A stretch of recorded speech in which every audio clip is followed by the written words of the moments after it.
안녕하세요. 재테크 읽는 조선생입니다. 오늘은 간단히 이야기 하나 하고 빠르게 마치도록 하겠습니다. 향후 서울 집값에 대한 이야기와 지방 집값에 대한 이야기를 동시에 전달해 드리며 현재 내가 주택 소유자다 또는 앞으로 주택을 구입할 용의가 있다, 이 둘 중에 본인께서 포함이 되신다면 제 영상 끝까지 시청 부탁드리겠습니다. 그럼 구독과 좋아요 부탁드리겠습니다. 우선 부동산 하락론자들이 매번 하는 이야기가 앞으로 대출 규제가 점점 더 심해질 것이고, 코로나로 인해 산업 경기가 위축되었고 수출 국가인 대한민국에 닥친 원화 강세, 이런저런 온갖 사례를 들며 향후 집값이 하락할 지역에 대해 마치 도끼로 내려찍듯이 지역 찍기를 하고 계신데, 우리가 살아가는 데 있어 근거를 외치는 사람 치고 제대로 된 사람을 저는 본 적이 없습니다. 근사한 근거 자료를 만들어서 딱 보여주고 투자하게 만들고 나중에 뒤통수 치고 달아나는 근거를 제시하기 좋아하는 사람은 전형적인 사기꾼의 행태일 수도 있습니다. 그래서 제가 유튜브에서 온갖 자료로 가득한 PPT 하나 띄워놓고 이건 이렇고요 저건 저렇고요 하지를 않는 것입니다. 주식 애널리스트들이 주가가 상승한다며 온갖 지표를 갖다 붙인 리포트를 만들어내 봤자 결국 애널리스트보다 멍키 원숭이가 투자를 더 잘하더라, 이것이 팩트이기 때문입니다. 미래를 읽기 위해 무엇보다도 중요한 점은 수요와 공급의 주체에 밀착을 해서 이들의 자금이 도대체 어디로 흐르는지에 대해 끝까지 쫓는 것이라 생각합니다. 규제 지역으로 지정된 후 매물의 개수가 어떻게 변했니? 증가했니? 줄었니? 이딴 거는 전혀 중요하지 않다는 겁니다. 그래서 저는 이런 주택을 구매하는 심리의 흐름을 여러분들께 이야기 드리기 위해 부지런히 전국의 중개사들과 컨택을 하고 있는 이유이기도 합니다. 제가 보는 관점에서 내년 서울 집값 전망은 서울은 내년에도 또다시 상승한다는 겁니다. 이미 경기권 전체를 규제 지역으로 묶어두었기 때문에 규제 제로 베이스에서 시작하는 것과 마찬가지라 생각하고요. 6대 광역시와 세종시만 보더라도 주요 입지의 아파트들이 10억 클럽에 가입하게 되었고 20억대도 속출하고 있기도 합니다. 이제 서울에 있는 아파트도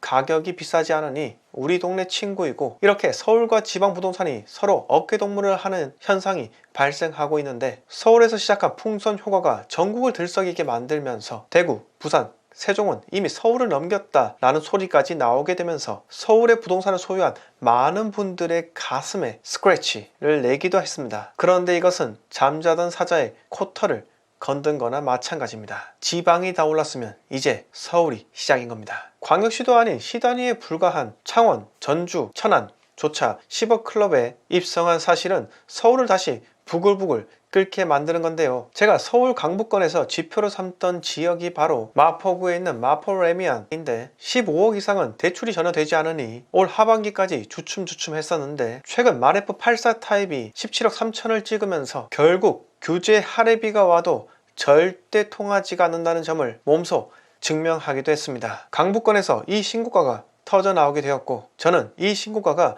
내년 역시도 서울 집값이 상승한다는 신호탄이라 생각합니다. 지방 부동산은 서울의 열기와 함께 움직이게 되는데, 내년은 울산과 광주광역시 이 두 개 지역이 상승 분위기에 동참을 할 것이며, 규제 지역과 공급이 함께 맞물린 기타 광역시의 경우 슬슬 거품이 빠질 시기가 찾아올 것이라 생각이 듭니다. 만약 정부가 이 같은 현상을 반전시키고자 한다면 단 한 가지 방법밖에 없습니다. 제가 생각할 때는 다주택자들에게 양도세 감면을 통해 매물을 뱉어내도록 만드는 것입니다. 다주택자들에게 내년 1년간은 매도를 한다면 양도세를 비과세해 줄게, 이렇게 투자 수익 실현을 인정해주며 국가 차원에서 통 큰 결단을 해준다면 아마 시중에 상당히 많은 물량들이 쌓이게 되면서 그동안 끌어올랐던 서울 집값을 안정추세로 접어들도록 만들 수 있을 겁니다. 그런데 이 방법은 시도하지 않을 게 뻔하죠. 새로운 사람이 아니라 김현미 시즌2 라는 이야기가 있을 정도이니까요. 아마 임대아파트 공급을 더욱더 늘려야 한다, 대통령의 말에 장단을 맞추며 유럽식 임대주택을 도입하겠다고 하며 K주택이라는 독특한 상품을